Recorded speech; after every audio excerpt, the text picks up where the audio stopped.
The tornado that struck Columbus earlier this year has prompted city leaders to move quickly to get storm shelters built. Right now, the city has no storm shelters. Now that leaders have the go-ahead for FEMA-approved shelters, they are planning on changing that. This morning, a team from Columbus visited Chickasaw County to walk through the shelters and the process for getting them. Our Allie Martin joined them and has more.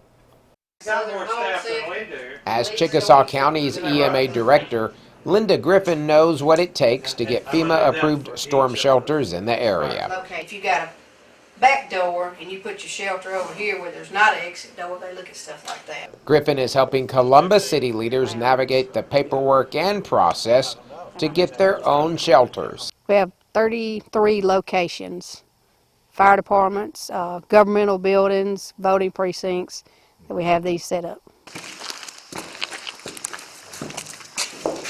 Griffin took the Columbus team on a tour of 2 Chickasaw County storm shelters.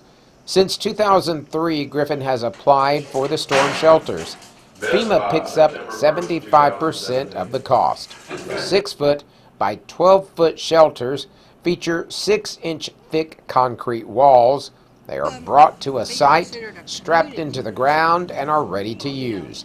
Griffin is giving Columbus leaders many helpful insights. You have to take in consideration, parking available, and make sure you have enough parking for everybody that's going to utilize this building, and no major highways they have to cross to get to it, or a railroad service. It has to be easy access for the community as well as those stationed here at the departments. Columbus city leaders are adopting a similar strategy. They want to place these storm shelters at fire stations across the city to keep first responders and the public safe, and then to help emergency personnel be ready to respond as quickly as possible after a weather event.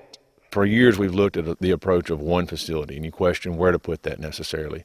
And then we heard this approach that Chickasaw County has and really thought it was an interesting take to spread them throughout the city. And that way more people can get to it. But secondly, those people who protect our citizens, our first responders, need to be protected as well. If they can't get out in the field, then how can they do their job? Columbus has 5 fire stations in the city.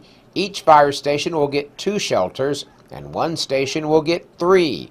Paperwork could be submitted in a couple of weeks, and the shelters could be in place next year. In Chickasaw County, Allie Martin, WCBI News. And each shelter has a price tag of about $5,000. Mayor Robert Smith says the city will apply for more shelters each year.